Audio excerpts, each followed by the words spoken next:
منع ہے، مگر ہر رکعت میں، ہر 2 رکعت میں مقتدی امام کے پیچھے آمین کہتا ہے. یہ آمین ہر ایک کی دعا پر مہر کا کام کرتی ہے. جس طرح سے کاغذ دیکھنے میں پڑا ہوا ہے، کوئی اہمیت ہے اس کی؟ رائے گڑھ کا سماچار ہے، اس کی کوئی اہمیت نہیں ہے. صبح پڑھ لیا گیا اور شام تک ردی کی ٹوکری میں پڑا ہے، کوئی نہیں اسے دیکھ رہا ہے. زیادہ کریں گے ٹوکریاں بن جائیں گی، تھیلی بن جائے گی، کسی اور کام میں آ جائے گا، لیکن اس کاغذ کی کوئی اہمیت نہیں. اور اگر گورنمنٹ آف انڈیا کی مہر لگ جائے تو یہ ہماری چیزیں نہیں تھے تو یہ بھی تو کاغذی ہے، لیکن اس پر ایک مہر لگتی ہے تو یہ تجوری میں ہے. بینکوں میں سنیے بہت ضروری ہے کہ یہ موقع پڑتا رہتا ہے. اور ہمارے اجتماعی دعا کا اہتمام نہیں کرتا، اپنی دعا کے لیے طرح کو یہ بہت کچھ سمجھتے ہیں، جبکہ اسلام میں اجتماعیت کا بہت بڑا تصور ہے. نماز جنازہ تک میں یہ تصور ہے کہ 40 نمازی کم سے کم ہوں، تاکہ ان میں سے کوئی ایک ایسا ہو جس کی وجہ سے میت بخشی جائے، اس کی مغفرت ہو. تو ہم اور آپ اتنے لوگ کی زندہ ہو جاتے ہیں، ہم گنہگار خطاکار بدکار ہیں، لیکن جہاں 40 یہ اس سے زیادہ لوگ اکٹھا ہوں گے تو ان میں سے کوئی تو ایسا اللہ کا بندہ ہوگا کہ جس کی دعا قبول ہوگی تو اس کے صدقے میں ہم سب کی قبول ہو جائے گی. تو دیکھیے اگر کاغذ پر مہر نہیں لگی تو نالی میں، تھیلی میں ہے، یہاں پڑا وہاں پڑا، اور اگر گورنمنٹ آف انڈیا کی مہر لگ گئی تو وہ تجوری میں ہے، بینک میں ہے، سیف جگہ ہے، جیب کے اندر ہے. یعنی کاغذ کی اہمیت نہیں ہے، مہر کی اہمیت ہے.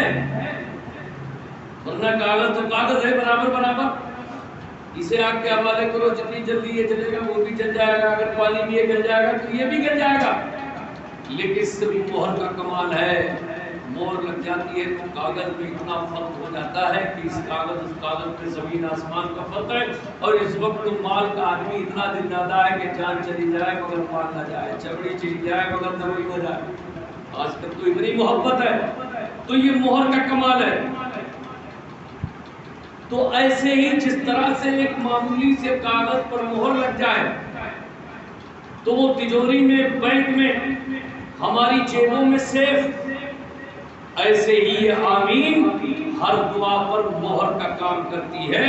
حدیث پاک میں آیا ہے کہ جب کسی بھی دعا پر لوگ آمین کہہ دیتے ہیں تو پھر یہ دعا پھر یہ آمین اس دعا پر اس طرح کی مہر ہے کہ شیطان اس دعا کو بیچ میں ادھر ادھر کرنا چاہے تو وہ ہرگز نہیں کر سکتا. جس دعا پر آمین کہہ دی جاتی ہے وہ دعا اللہ کے حضور ضرور پیش کی جاتی ہے. اس کا ہی تو تھوڑا کم کر دیں، کم کر دیجیے.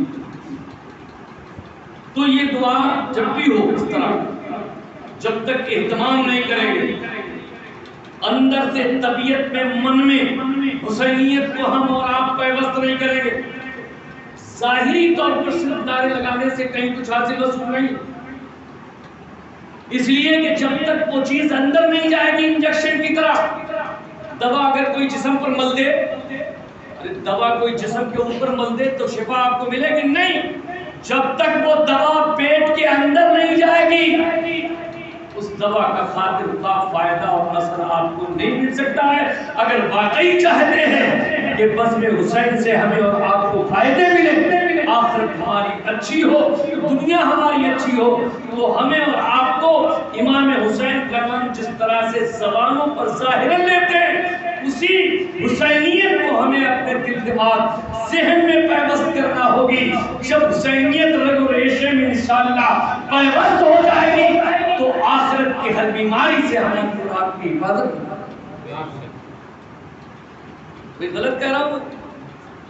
ہوگی. تو اس لیے میرے پیارے بھائی، آپ حضرات،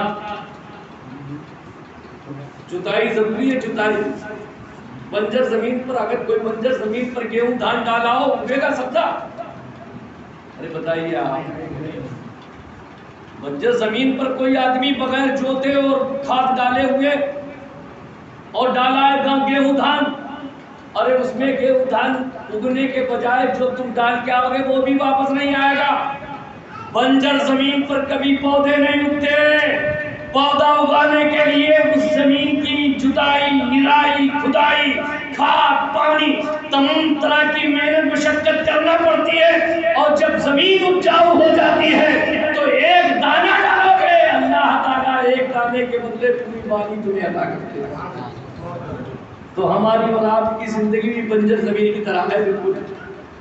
پانی تو برستا ہے، محرم آتا ہے، رحمت کی بارشیں تو ہوتی ہیں، ربیع الاول شریف آتا ہے، کرم کی بھرنے تو برستی ہے، 11ویں شریف آتی ہے، غوث اعظم کا فیضان تو جاری ہوتا ہے، لیکن وہ ایسا ہی ہے کہ جیسے بالکل اوپر وہ اندر ہمارے اور آپ کے دل دماغ ذہن کو در نہیں کر پاتا ہے۔ ضروری ہے، لازم ہے کہ ہم جو بنجر زمین کی طرح اپنے آپ کو بنائے بیٹھے ہیں، سنتے تو ہیں لیکن ذکر حسین سے اپنے دل کی نہ جتائی کرتے ہیں، نہ نرائی کرتے ہیں، نہ کھدائی کرتے ہیں۔ اور جب تک ایسا نہیں کرو گے، یہ ذکر حسین چاہے تم 60 سال نہیں پوری زندگی کرتے کرواتے رہو، جب تک ذکر حسین تمہارے ہمارے دلوں میں نہیں ٹھہرے گا، ہماری زندگی میں انقلاب پیدا نہیں ہو سکے۔ اور کسی قوم کو بدلنے کے لیے یہ سب چیزیں بڑے بڑے جلسے ہوتے ہیں، لوگ 10 کی 50,000 بریلی شریف میں اس سے اعلیٰ حضرت ہوتا ہے، 20 30 40 لاکھ لوگ آتے ہیں۔ تو ضرورت اس بات کی ہے میرے پیارے بھائیوں، نوجوانوں، آج کے حالات میں ہمیں اور آپ کو آگے کھولنا پڑے گی، سوچنا پڑے گا، اور امام حسین کے ذکر و فکر سے اپنے آپ کو جوڑنا پڑے گا، اور جوڑنے کے بعد کچھ نہ کچھ عمل کے میدان میں اپنے آپ کو کودنا پڑے گا۔ جب تک عمل نہیں ہوتا، یہ ایسے ہی درخت ہے کہ جس میں نہ سایہ ہے نہ پھل ہے۔ جس درخت میں سایہ اور پھل نہیں ہوتا، بہت جلدی اس پر آری چڑھ جاتی ہے، کلہاڑی چڑھ جاتی ہے۔ جانو میں آپ کو بات صحیح بتا رہا ہوں، جس درخت پر نہ سایہ وہ درخت دیتا ہو، نہ اس کے اندر پھل آتے ہو، تو لوگوں کی نظر ہو جاتی ہے بیکار ہے، کتنی جلدی ہو اس کے اوپر آری چلاؤ، کتنی جلدی ہو اس پر جو ہے کلہاڑی چلاؤ اور اس کے ٹکڑے کر دو۔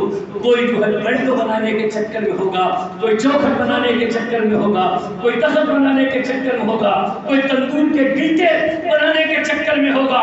کبھی بھی ایسا مت بنو کہ نہ تم سایہ دے سکو نہ پھل دے سکو۔ آج جو ہماری قوم و ملت اس طرح کی بنائی جا رہی ہے کہ نہ اس کے پاس سایہ ہے نہ پھل ہے، اسی لیے تباہی اور بربادی ہے۔ جس دن ہم نے اور آپ نے ایسی قوم تعمیر کر دی، ایسی ملت بنا دی کہ جو سایہ بھی دینے لگے، پھل بھی دینے لگے، انشاءاللہ وہی قوم ایک دن ترقی کی راہ پر آگے بڑھے۔ خدا نے آج تک اس قوم کی حالت نہیں بدلی جسے احساس نہ ہو اپنی حالت کے بدلنے کا، جس کا احساس مر جاتا ہے، ضمیر مر جاتا ہے، سوتے ہوئے اٹھایا جا سکتا ہے، اور جس کا ضمیر مر جائے، احساس مر جائے، پھر اس کو جگایا نہیں جا سکتا ہے۔ جاگ جائے مسلمان سویرا ہوا، دور سارے جہاں سے اندھیرا ہوا۔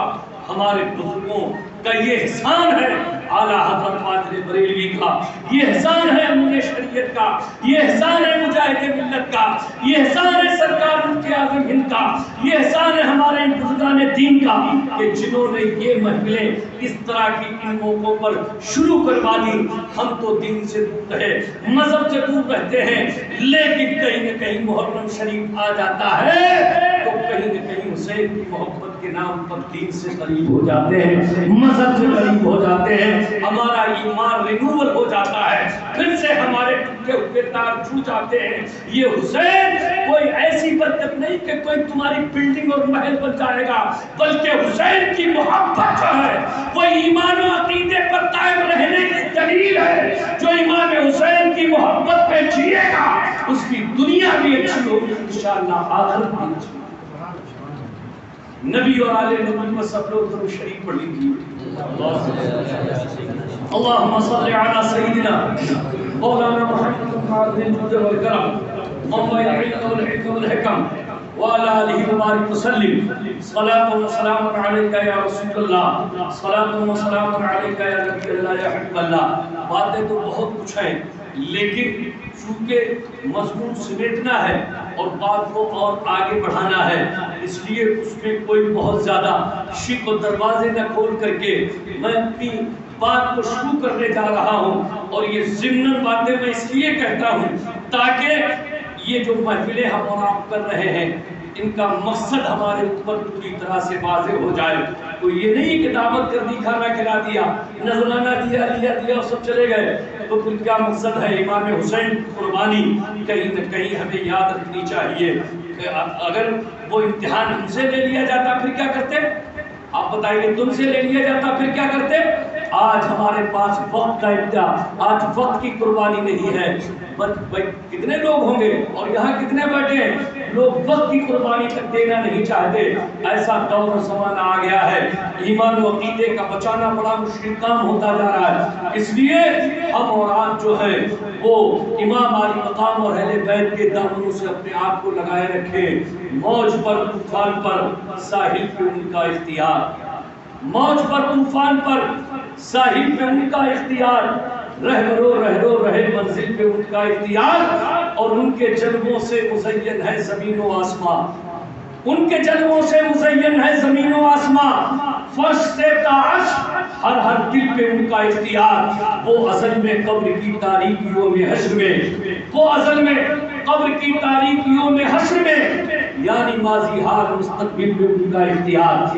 ابھی میں نے جو قرآن عظیم کی مقدس آیت کریمہ پڑھی ہے، ہم سب کا رب خالق و مالک اللہ رب العزت ہم سب کا پروردگار ارشاد فرماتا ہے، لقد من اللہ علی المؤمنین اذ بعث فیہم رسولا، اللہ تعالیٰ نے بہت بڑا احسان ہم پر اور آپ پر فرما دیا کہ اس نے اپنے محبوب کو ہمارے بیچ میں مبعوث فرمایا۔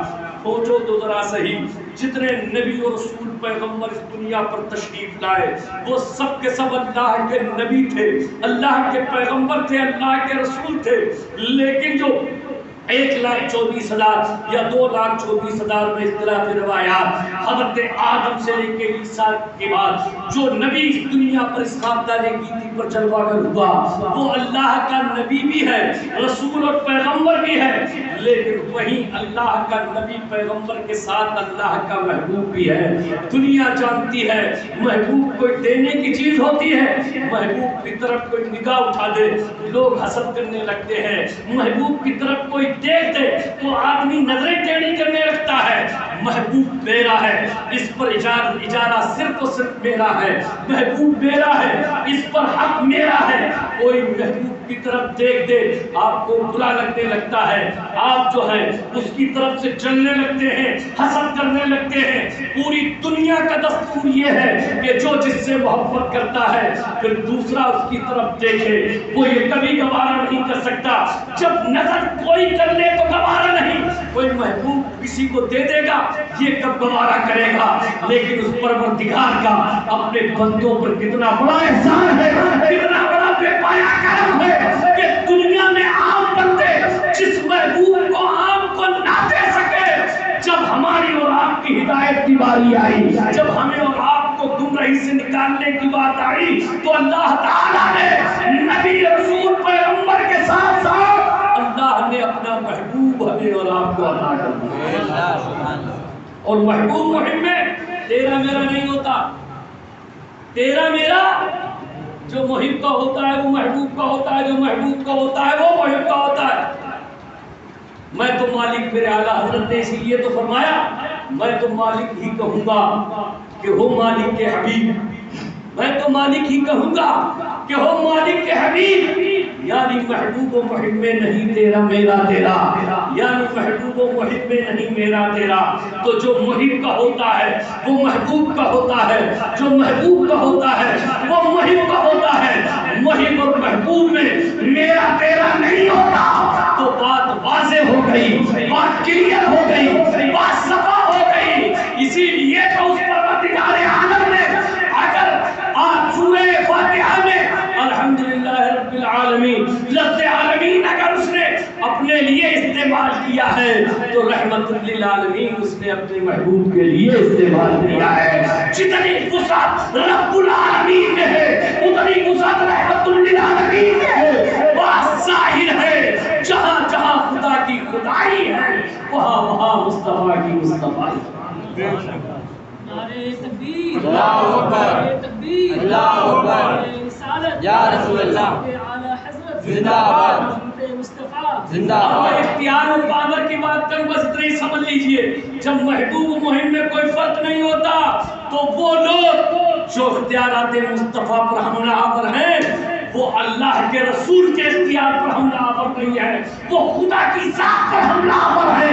اس لیے کہ مصطفیٰ کوئی ایسی معمولی چیز نہیں، خدا کے محبوب ہے، اور جو خدا کا ہے وہ مصطفیٰ کا ہے. تو پھر اگر مصطفیٰ کو بے اختیار مانو گے معاذ اللہ تو خدا کا بے اختیار ہونا ثابت ہو جائے گا.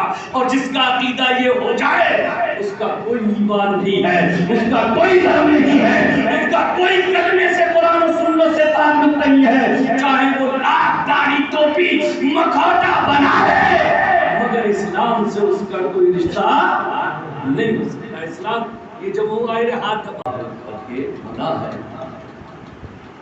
مگر ہر رکعت میں ہر دو رکعت میں